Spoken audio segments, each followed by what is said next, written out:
जंग जीतने के लिए 3 चीजों की बहुत अहमियत होती है, गैरत, ईमान और अकल। लेकिन यकीन कीजिए पाकिस्तानी कौम यानी आप इन तीनों चीजों से खाली हैं।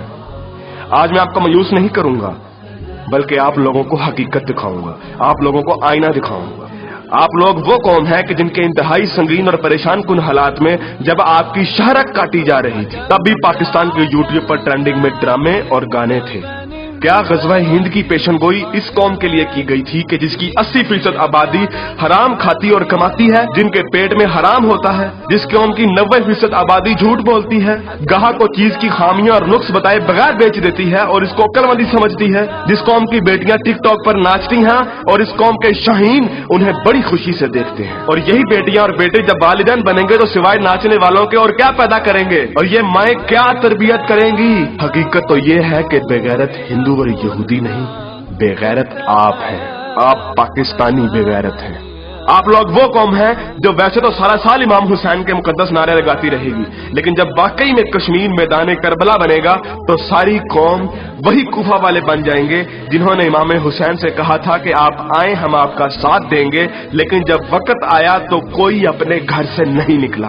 फिर ये लोग तालिब, कहता हूं कि ये नौजवान लानत है। इस वक्त पाकिस्तान की तकरीबन तमाम यूनिवर्सिटीज फहाशी, फहश गोई, गलाजत, नशा, इश्क माशूकी का अड्डा बनी हुई है। इन नौजवानों ने इस्लाम को मजाक बना दिया है। इन्हीं नौजवानों ने मॉडर्निज्म के नाम पे फहाशी और बेहयाई को रिवाज दिया है। हर लड़की आजकल टाइट्स पहन के फिरती है। इस्लाम और तहजीब का कोई नामो निशान ना यूनिवर्सिटीज में है ना कॉलेजेस में। आज के लड़के गर्लफ्रेंड बनाने और लड़कियां बॉयफ्रेंड बनाने को फख्र समझती हैं। इन्हीं नौजवानों में चर्च और सिगरेट एक फैशन बन चुका है। हॉलीवुड के गाने और फिल्में और खुसूसी तौर पे नेटफ्लिक्स आज फैशन, मॉडर्न और पढ़े लिखे होने की अलामत है। और फितने सिर्फ शहरी इलाकों में ही नहीं, देहात में अक्सर मसाजिद खाली पड़ी रहती हैं। बमुश्किल किसी मस्जिद में एक शख्स से ज्यादा नमाजी होते हैं। और झूठ, शरीकेबाजी, बदला और फसाद जितना देहात में होता है उतना तो शहरों में भी नहीं होता। अक्सर कॉलेजेस और यूनिवर्सिटीज के असातिज़ा फहश किस्म की जुगते लगाते हैं और बच्चों को बजाय अखलाकियात की तालीम देने के खुद बद अखलाकी की मिसाल बने होते हैं। और ऐसा क्यों ना हो जब टीचर 45 मिनट पढ़ाने के पैसे ले लेता है लेकिन 20 मिनट पढ़ाता है और बाकी टाइम या तो मोबाइल पे गुजारता है या जुगतबाजी में या मजाक करने में। तो जब असातिज़ा तक के पेट में हराम की कमाई होगी तो वो क्या अखलाक सिखाएंगे? अरे नहीं बनेंगे। ऐसी जगह ज़ैनब जैसे केस सामने नहीं आएंगे तो और क्या होगा? मुझे हैरत होती है कि हर बंदा मीडिया को तनकीद का निशाना बनाता है, हर बंदा मीडिया को फहाशी का असल कसूरवार ठहराता है, लेकिन खुद को कोई जिम्मेदार नहीं ठहराता जो उस मीडिया को बड़े शौक और बाकायदगी से देखता है और उस मीडिया को अरबों रुपए का बिजनेस भी देता है।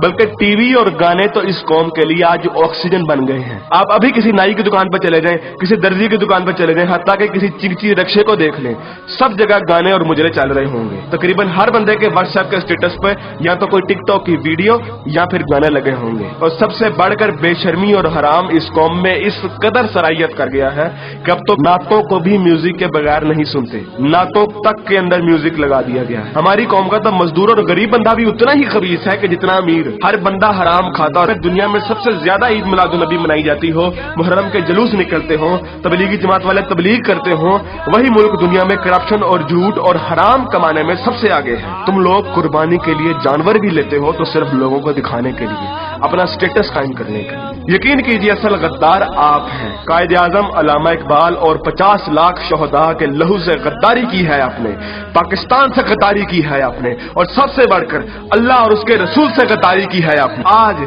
आप लोग ये कहते हैं कि अगर जंग हुई तो आसमान से फरिश्ते उतरेंगे कतार अंदर कतार। तो पहले अपने अमाल और अपनी औकात देखिए और फिर बात कीजिए। ऐन मुमकिन है कि आप लोगों को इस तकरीर का कोई असर ना हो, क्योंकि जिस पेट में हराम, जबान पे झूठ, कानों में गाने और आंखों में हवस भरी हो, उन दिलों पर हक की बात असर नहीं करती। मैंने कभी इतनी बदतमीजी और सख्त अल्फाज से बात नहीं करनी थी, लेकिन यकीन कीजिए मैं बहुत मजबूर हूँ साफ साफ अल्फाज में अपनी कौम को उनकी हैसियत दिखाने के लिए कि असल में बदनामी के जिम्मेदार आप लोग खुद हैं, कि असल में जलालत आप लोगों ने खुद खरीदी है।